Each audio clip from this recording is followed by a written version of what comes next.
Now, author of the poem Wordsworth is himself comparing him with the old man and the ability of feeling tranquility. ठीक है, जो author की का जो state of mind है या ऑथर की जो फीलिंग्स हैं वो किससे कंपेयर कर रहा है। वो पोएट जो है अपनी फीलिंग्स को और अपने स्टेट ऑफ माइंड को इस ओल्ड मैन के स्टेट ऑफ माइंड से कंपेयर कर रहा है। ठीक है, and poet further explain that he is involved in himself in a secret, in some secret of peace and tranquility, that is of satisfaction. मतलब ये जो मैन है, ओल्ड मैन है, इसने अपने आप को किसी भी एक सीक्रेट पीस में, एक सीक्रेट सेटिस्फेक्शन में इन्वॉल्व कर दिया है।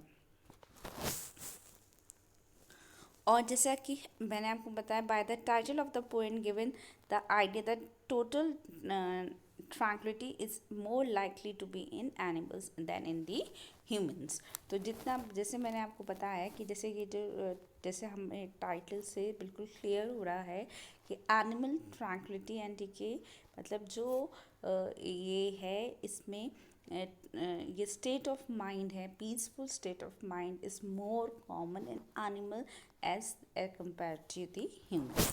ठीक है, इतनी बात आपको समझ में आ गई होगी। Now long patience has such mild composer given that the patience now doth seem a thing of which he had no need. He is by nature lead to the peace so perfect that the young behold with even.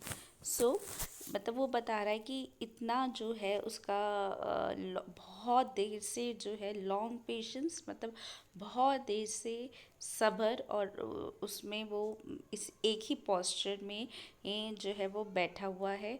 और कौन सा posture, बिल्कुल शांत में जैसे वो बैठा हुआ है वैसे ही वो बैठा हुआ है। And though seems to think of which had no need, और जो है और नेचर से ने जो है वो पीस इतनी परफेक्ट उसके उस पर फेस पे एक्सप्रेस है that be hold with even even, मतलब उसको उसने बिहोल्ड। ये एक्चुअली क्यों है ऐसा, क्योंकि उसका जो एक यंग सन है, ये किसका स्टेट है, इतनी उसमें दुखी, उसमें पीस में, इतने सब्र में ये जो ओल्ड मैन बैठा हुआ है ऐसे मुंह लटकाई, क्यों बैठा हुआ है, इसका रीज़न क्या है, what is the reason behind this. The reason is that कि उसका एक जो यंग बेटा है, यंग सन है, वो क्या हो गया, he is admitted in hospital and he is no more. वो जो है एक ही वॉज अ सोल्जर, वो एक सोल्जर था, और he had gone to the battle field. वो बैटल फील्ड में जो है लड़ रहा था, और उसके जो उसके एनिमीज थे उसने उसको मार दिया, घायल हो गया था वहाँ पे, he got injured, then he admitted to the hospital.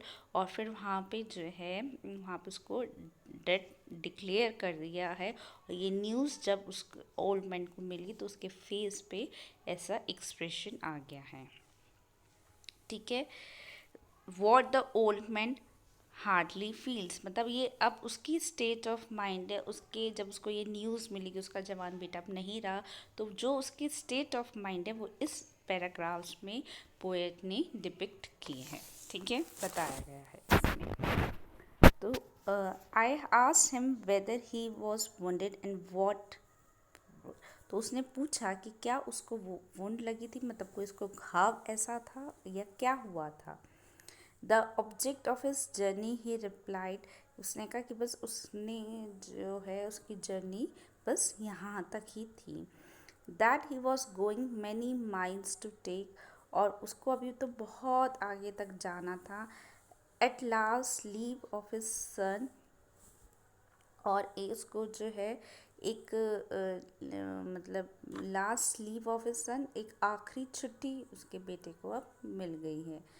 A marine who from a sea flight has been bought to Flamworth and he was lying in an hospital, और एक जो है मरीन आई है उससे, और उसमें जो है उसके बेटे की जो डेड बॉडी है वो पड़ी and he was lying in the hospital, और वो एक हॉस्पिटल में यहाँ पे ऐसे रखा गया है। तो this all about the poem, ये आपकी पोएम थी। आई होप आपको पोएम ईज़िली समझ में आई होगी कि क्या है। मतलब मेन जो मोटी मोटी बात वो ये है कि जो ट्रैंक्विलिटी है जनरली किस में पाई जाती है, एनिमल्स में पाई जाती है एज कम्पेयर्स टू ह्यूमन। सेकेंडली जो है वो ओल्ड मैन इतना पेशेंस और इतने उसमें ट्रैंक्विलिटी में क्यों है, क्योंकि उसको अभी अभी न्यूज़ मिली है कि उसका जो बेटा जो वॉर फील्ड पे गया था, वॉर लड़ने गया था, और उसको वहाँ पे वो वुंडेड हो गया, उसे चोट लग गई, और वो ही was lying in the hospital, और वो वहाँ पे अपने लड़ रहा था, और लड़ते लड़ते मतलब अपनी ज़िंदगी, मौत और ज़िंदगी बीच में लड़ रहा था, और at the last he loss the battle. ज़िंदगी और मौत के बीच की जो लड़ाई थी उसमें वो हार गया एंड ही इज़ डेड। और जब उसको ये न्यूज़ मिली तो वो